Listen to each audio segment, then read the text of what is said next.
आज हम मुहर्रमुल हराम पर थोड़ी गहराई से बात करने वाले हैं। जी।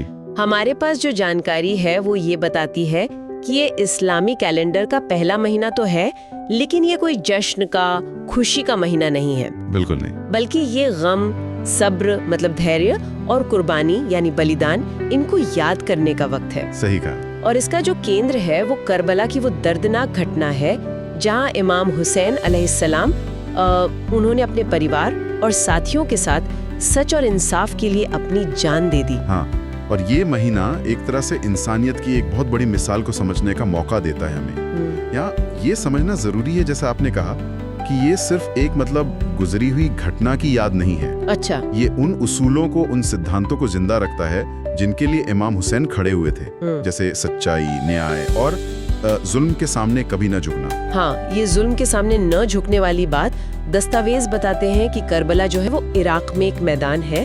जी, इराक में। और वहीं पर इस्लाम के पैगंबर हजरत मोहम्मद सल्लल्लाहु अलैहि वसल्लम के नवासे जी, इमाम हुसैन। जी हाँ, उनके नवासे। उन्होंने अपने थोड़े से साथियों, करीब 72 लोग थे शायद। हाँ, गिनती के थे बस 72 साथी। उनके साथ उस वक्त का जो शासक था यजीद, उसके जुल्म के खिलाफ आवाज उठाई थी। बिल्कुल। यजीद असल में चाहता था कि इमाम हुसैन उसे अपना शासक मान ले। हाँ, मतलब उसकी बयात कर ले। जी, और उसके जो गलत काम थे, जी, जो अन्याय था, उसमें एक तरह से भागीदार बने। और इमाम हुसैन का जवाब क्या था इस पर? उनका जवाब तो बिल्कुल साफ और अटल था, जैसा हमने पढ़ा भी है कि मैं जुल्म और नाइंसाफी के आगे सर नहीं झुका सकता। ये कोई, आप समझे, कोई मामूली सियासी मुखालफत नहीं थी। नहीं, ये तो सिद्धांतों की लड़ाई लग रही है। बिल्कुल, ये उसूलों की जंग थी कि चाहे कुछ भी हो जाए, अन्याय को, गलत बात को मानना नहीं है। और करबला में जो हुआ इमाम हुसैन और उनके साथियों पर, तो पानी भी बंद कर दिया गया था। जी हाँ, पानी बंद कर दिया गया। सामग्री में जिक्र है कि 3 दिन तक। 3 दिन भूखे प्यासे। हाँ, भूखे प्यासे। और इसमें सिर्फ मर्द नहीं थे, औरतें थीं, बच्चे थे, छोटे बच्चे भी, जैसे वो 6 महीने के अली असगर का जिक्र आता है। हाँ, नन्हे अली असगर, फिर उनके जवान बेटे अली अकबर, भाई अब्बास अलमदार, सब के सब ने मतलब शहादत दी। जी, सब ने इस्लाम और इंसानियत के ऊंचे मकसद के लिए अपनी जान कुर्बान कर दी, शहादत पाई।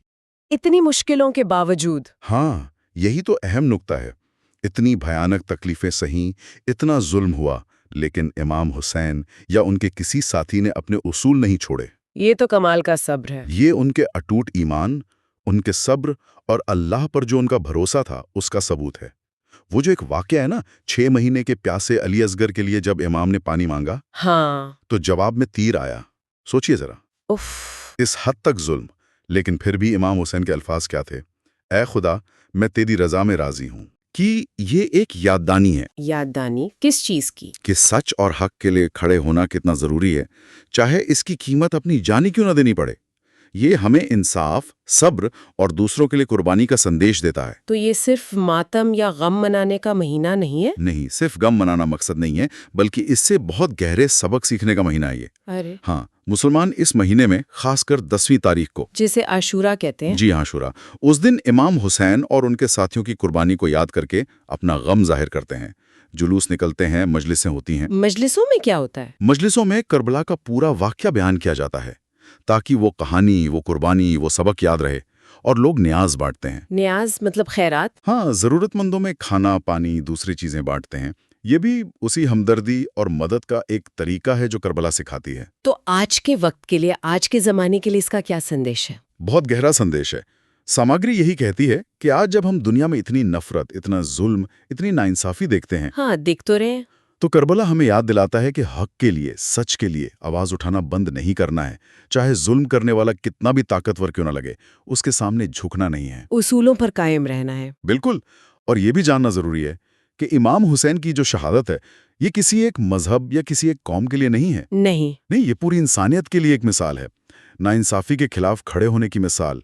ये हमें सिखाता है कि दिल में नरमी रखो, मुश्किल आए तो सब्र करो, और जहां भी जुल्म देखो उसके खिलाफ खड़े हो जाओ, डरो मत। ये एक तरह की नैतिक जीत थी जुल्म पर। सही कहा, नैतिक जीत। छोड़कर मोहब्बत अपनाने, दूसरों की मदद करने, हमदर्दी रखने, और सबसे जरूरी वो हुसैनी सोच। हाँ, हुसैनी सोच। मतलब अन्याय के खिलाफ हमेशा डटे रहने की जो सोच है, उसे अपने अंदर जिंदा रखने की प्रेरणा देता है। बिल्कुल। और यहाँ एक सवाल शायद हम सबके सोचने के लिए है क्या?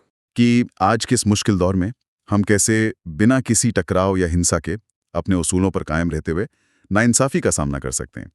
इसके व्यवहारिक और असरदार तरीके क्या हो सकते हैं? ये सोचने वाली बात है। इस बातचीत को हम स्रोत में दी गई एक दुआ के साथ खत्म करते हैं। जरूर। या अल्लाह, हमें इमाम हुसैन की कुर्बानी को समझने, उस पर अमल करने और हक की राह में हमेशा कायम रहने की तौफीक दें। हमें मोहब्बत, इंसाफ और सब्र करने वाला बना। आमीन। आमीन।